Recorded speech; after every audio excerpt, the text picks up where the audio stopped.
if you are a man worthy of that title, then it stands to reason that you should be able to lead yourself. That is to say, you should be able to lead yourself to have a good life. You should be able to lead yourself to be in decent shape. You should be able to lead yourself to dress well. You should be able to lead yourself to be competent in different situations, competent in work situations, competent in social situations, competent in dangerous or unfamiliar situations. Competency is king, okay? Competency is king. And if you can't lead yourself, then you're certainly not going to be able to lead anyone else. And that's a red flag. I'm sorry, but that is a red flag. That's a red flag for modern women, but it's a red flag for anybody, right? If there's a guy and he doesn't seem to be in control of his own narrative, people instinctively are going to cringe a bit. They're going to cower away from him because it's not what we expect. And that might seem unfair. And in a way, it is unfair because the burden of performance that is placed on men is still higher, a lot of the time, than the burdens of performance that is placed on women. In the workplace, that's not true so much.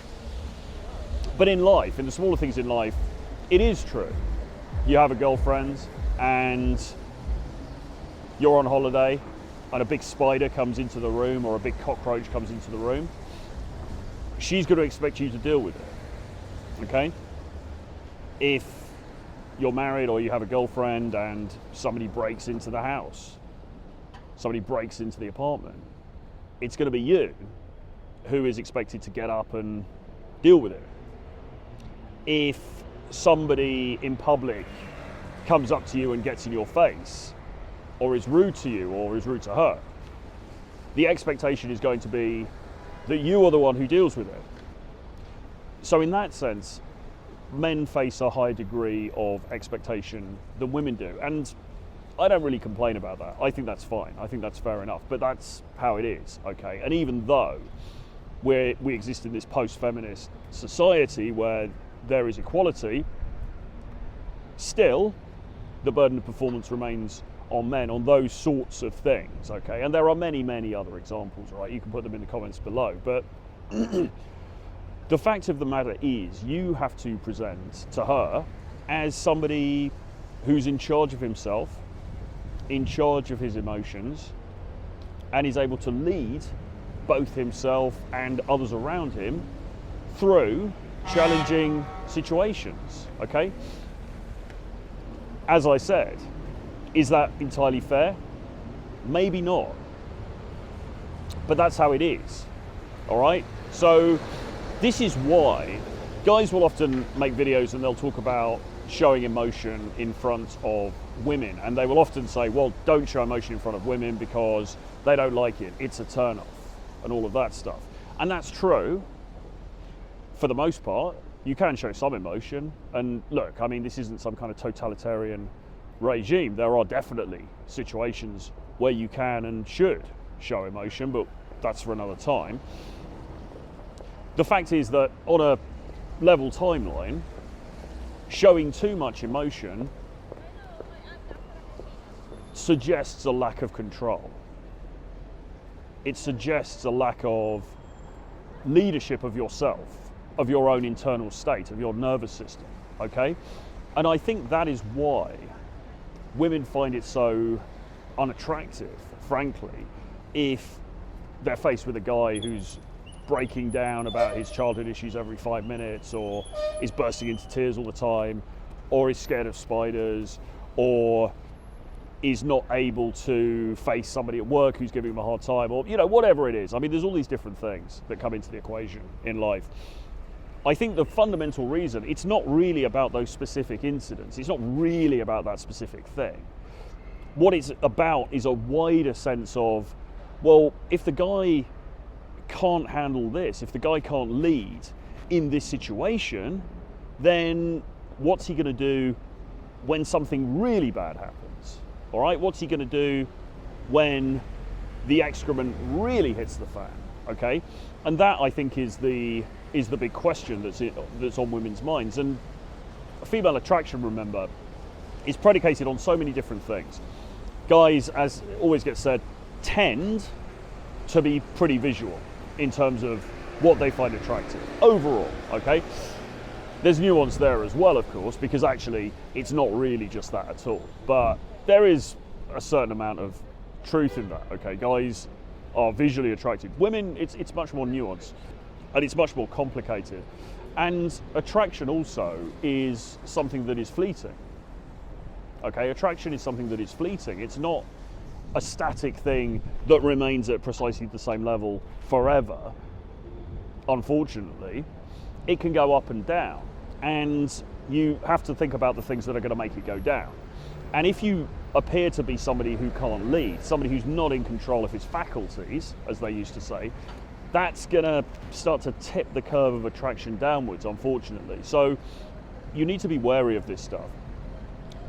Modern women hate it when a guy is not able to lead himself, okay? When his life seems like a bit of a mess, when he seems a little bit all over the place. Now, there is a massive caveat to this, and this is those guys whose whole shtick is being a bit out of control. Famously, we had Pete Doherty, the rock star in the UK in the earlier 2000s. He got together with the model Kate Moss, the supermodel Kate Moss, and various other women who obviously, thought he was very attractive. And he was a guy who was all over the place. He was a drug addict, lots and lots of chaos, lots of crazy stuff happening. And he was dating a supermodel, right?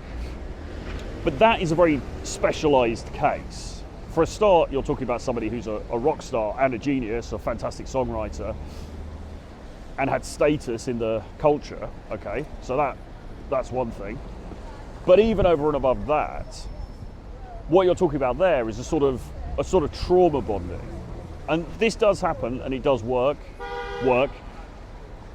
and sure. But what's the nature of that kind of relationship really? I mean, damaged people attract damaged people. And from the outside, it can look good. From the outside, it can look quite glossy and sexy or whatever. But the reality of those relationships, and I'm not speaking about them specifically, I should make that clear. I'm not speaking about Kate Moss and Pete Doherty specifically, so I don't know anything about their relationship. But having myself been in those kinds of relationships, right, as somebody who has been, had issues with addiction and met women who've had similar kind of things going on themselves, I can tell you that on the inside, those things can be pretty all over the place. Those things can be quite toxic, okay? So that's not really something to aspire to. And if you're going down that route, you've got to have something else, okay? Because the guys who are sitting on the street corner smoking crack are not getting girlfriends, okay? The guys who are all over the place in a chemical sense, who are successful in dating, will have something else. So they might be talented, they might be really good looking, they might have some kind of status or something, okay? The addictive bit, or the being in a mess bit, is for some women the jewel in the crown, but for a lot of women it isn't. And as I say, it's ameliorated in the case of a lot of these guys because they have some other kind of, in inverted commas, because I hate to use this word, but they have some other alpha characteristics, okay? They are a leader of men in other ways. I mean, Pete Doherty could have been a drug addict and he was all over the place and whatever backstage, but on stage he was a leader of men, okay? He was somebody who could lead. He had it together enough, at least, to make a bunch of albums and to tour the world, right? So you've got to have something else. You've got to have a trump card. For most people, in most relatively normal relationships, you need to be in control of yourself. You need to lead. Now, that isn't to say that you've got to be this super stiff sort of cardboard cutout where you don't show any emotion ever, and you're super calculated, and you get up at 4 a.m. and you check your macros, and you have a protein shake, and then you know, whatever. I mean, it's not about being a robot, okay? But it is about somebody who has a clear plan for themselves, for their life, for the kinds of things they want to do. And he executes on that plan. And she can see him on his mission, cliche, but she can see him on his mission, and he's pushing forward, he's moving through life, he's moving through the world, and he is causing change around him. Okay, causing change around him. You want to present as the guy who makes the world move aside for him, not the guy who's blowing around like a reed in the wind, and every time something bad happens he can't handle it and he freaks out and he has a mental breakdown. Okay, so sometimes guys will come to this space and they'll have unresolved issues of some sort. You know, they'll have unresolved trauma from childhood, or they will be suffering from depression or some other sort of difficult issue. And there's often this question of, well, should I get this thing sorted out first and then work on the dating stuff? I would say it's a case-by-case thing, to be quite honest, because actually going out and talking to other people, which is fundamentally what we prescribe, is a great tonic, right? If you're suffering from depression, if you feel isolated, even if you're suffering from anxiety, going and talking to people can actually really help with that. At the same time, depending on precisely where you are in your life, there may be a good argument to say, look, you need to get some of this stuff sorted out first, because when you come into the dating marketplace, and the dating marketplace in 2026 is a pretty chaotic, pretty unforgiving terrain, when you come into it, you've got to have a certain amount of inner strength, right? You've got to be together enough to withstand the strings and arrows of what's going to happen. Withstand the slings and arrows of whatever's going to happen out there to you.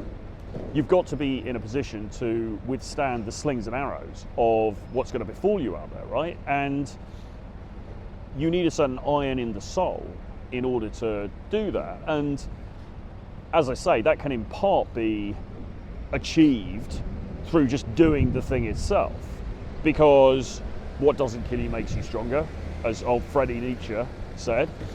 And anyway, going out and doing something that's quite challenging, like going and socializing with a load of people and maybe suffering rejection and various other things, is kind of character building in a way.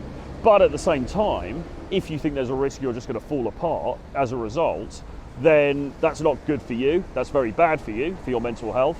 And it's also going to detract from the attraction that a woman might feel towards you. Because if she sees you flubbing around like a jellyfish, as soon as something goes wrong, it's going to be an instant turn-off, right? It's going to be an instant no-no. So you want to present as a guy who can lead himself, okay? Otherwise, it's not going to go very well for you out there, sorry to say. Anyway, I hope you like this one. Please do give me a like, drop a comment below, subscribe to the channels if you haven't already, and I will see you guys again very soon. Bye-bye.